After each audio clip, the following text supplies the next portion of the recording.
C'est pourquoi la maladie dominait les hommes, mais pas Jésus-Christ. Le péché dominait les hommes, mais pas Jésus-Christ. Pourquoi? Il était né pour ça. Et ce qui est formidable, c'est que David vient à la guerre, mais toi, Jésus habite en toi. David peut venir en retard, mais Jésus ne vient jamais en retard parce qu'il est en toi. Et chaque fois que tu es sous l'emprise du mal, invoque Christ qui est en toi. C'est ta sainteté. Jésus est ta sainteté. Jésus est ta sainteté. Et il est capable de te paralyser devant le péché. Il te paralyse devant le péché. Il te donne le dégoût du mal, l'horreur du péché. Et tu te dis,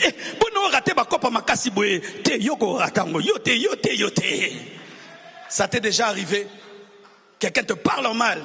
Et puis, tu devais lui répondre mal. Il part et puis dit, comment j'ai raté? Jésus t'a fait rater. Parce que tu allais mal finir. Oh, donne-moi l'amen. Donne-moi l'amen.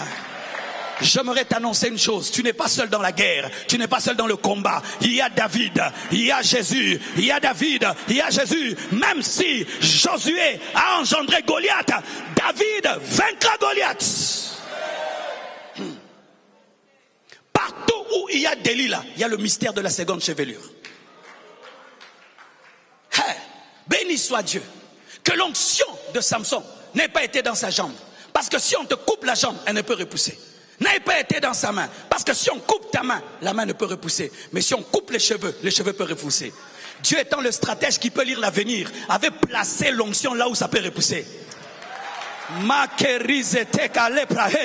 Et j'aimerais te dire que Dieu lit ton futur. Il peut lire ton futur et mettre la provision dans les cheveux. La provision dans les cheveux. Parce qu'il sait qu'on viendra couper les cheveux. Mais il y a le mystère de la génétique et le mystère spirituel. Et la seconde chevelure tuera Delilah. Si la première n'a pas tué Delilah, la seconde la tuera. Seria sendele brochayaya. Dieu n'avait pas donné tout le secret à Samson. Samson savait qu'il y avait la force dans ses cheveux, dans sa première chevelure. Mais Dieu savait qu'il y avait la force dans toute chevelure. Ainsi, en coupant la chevelure, ils ont cru qu'ils ont tout fini, alors qu'ils devaient lever la tête. Satan ne prendra jamais tout dans ta vie parce qu'il ne connaît pas tout. Il peut couper l'arbre, il y aura toujours les racines. Il avait coupé l'arbre, mais avec les racines. Il peut prendre la maison, mais sans prendre la bénédiction. On peut prendre le manteau sans prendre la bénédiction. On peut prendre le manteau de Joseph, mais pas la bénédiction. On peut couper les cheveux sans couper l'onction. Oh, donne-moi l'amen. Je prie que Dieu te restaure. Je prie que Dieu te restaure. Je prie que Dieu te restaure. Je prie que Dieu te restaure. Et que le diable qui a cru que par le péché, il allait t'en vaincre, qui voit que la grâce de Dieu t'a restauré. Donne-moi un amen. Satan ne comprendra jamais l'amour. Lui pense que comme il était jeté quand il a péché, nous serons jetés.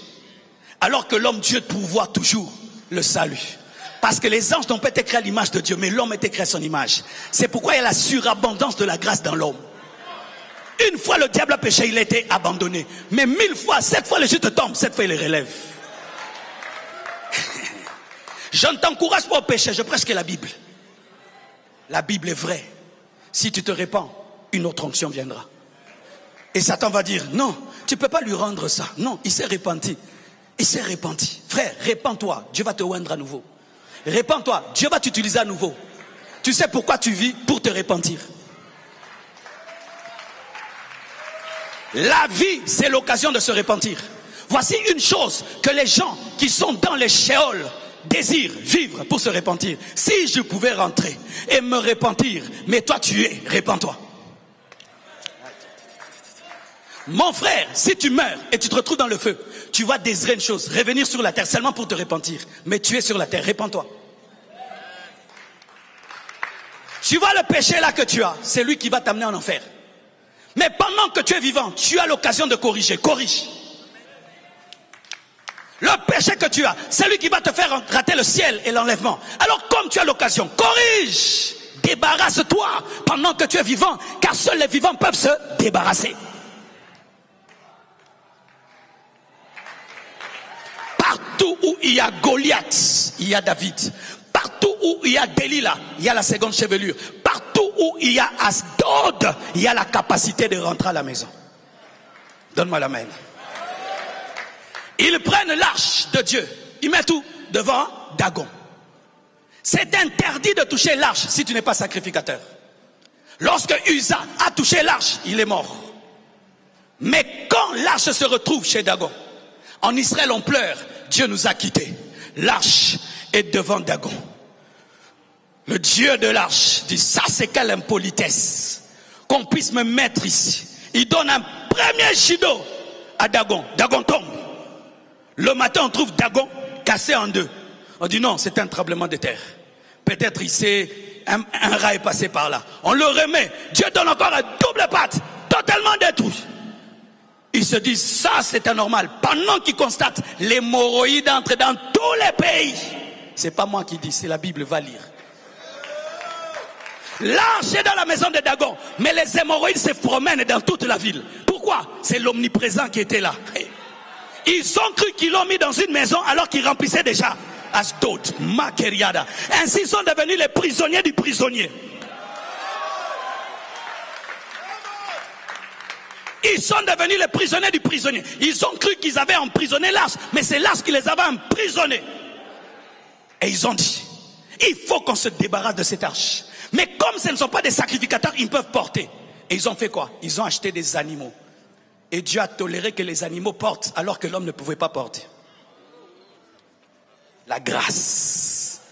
Et voici maintenant ce qui arrive.